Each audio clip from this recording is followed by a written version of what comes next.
Hello, my name is Sean Garza. I will be going over Zimmerman versus Board of Trustees of Ball State University, and this is Higher Ed 5378. So now we're going to talk about the case overview.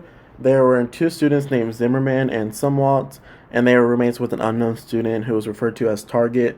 They both had disagreements with Target, so during a school vacation, while the Target was out of the apartment, the students placed a sandwich in his room and locked the door, leaving the sandwich to rot and preventing the student Target from accessing his room when he returned. So when fall 2011 semester began, the students moved out of the apartment they shared with a Target and moved together to an off-campus apartment. Unfortunately, after they moved out, the pranks did not stop. So Zimmerman and someone created a fake Facebook profile to catfish the Target by using a high school student's photo and voice. And then mid-October 2011, the Target proposed that he and the Facebook post, whose name is Ashley, meet and go to a movie together, and Ashley agreed to meet him at a local movie theater. So basically, when they arrived to the movie theater, Ashley was not there, of course. It was Zimmerman and Sumwalt, and they started recording to post on YouTube by saying that the Target was a pedophile because they used Ashley's pictures, which is a high school student. On November 1st, 2011, the Target contacted Dr. Gilligan, who is the director of student rights and community standards. The Target described how the student's actions had made him lose focus on school, and he's also worried about what type of bullying he may be a victim of next. And he also stated how he's taking Zoloft now because of the actions of the students. After the Target talked to Dr. Gilligan did meet with the other students to inform them of the charges against them. They were given the opportunity to accept or deny responsibility for the conduct code violations, which were harassment and privacy violation. Both acknowledged and accepted responsibility. Zimmerman and Sumwalt were also suspended for a year at Ball State.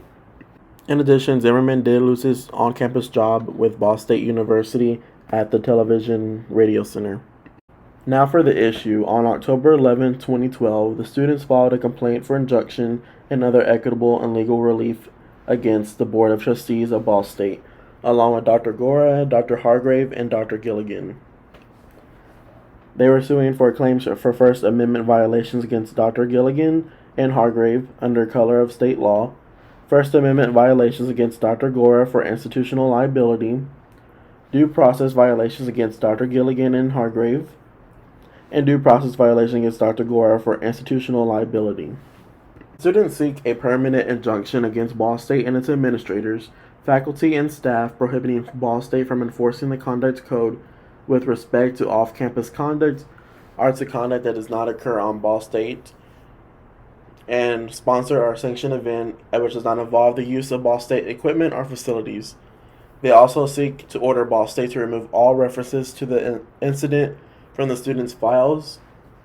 In addition, they also seek damages for Mr. Sumwalt, including the increased tuition he paid to attend Butler University since he did not go back to Ball State.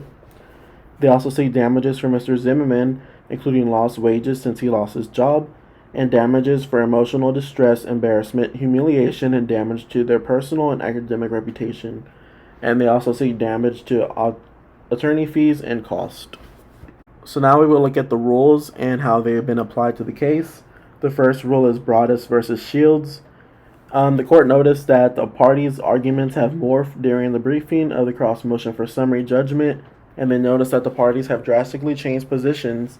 They have abandoned arguments asserted in earlier briefs altogether, and they have ignored opponents' arguments. The next rule is the Indiana Code, which gives state universities the authority to govern by lawful means the conduct of the state educational institution's students where the conduct might occur to prevent unlawful or objectionable acts that seriously threaten the ability of the state educational institution to maintain the state educational institution's facilities or violate the reasonable rules and standards of the state educational institution designed to protect the academic community from unlawful conduct or conduct presenting a serious threat to a person or property of the academic community. We have Blagojevich versus Gates and Saltliner versus York, which is immunity issues and individual capacities, to see whether Dr. Gilligan and Hargrave are entitled to qualify for immunity in connection with these individual capacity claims.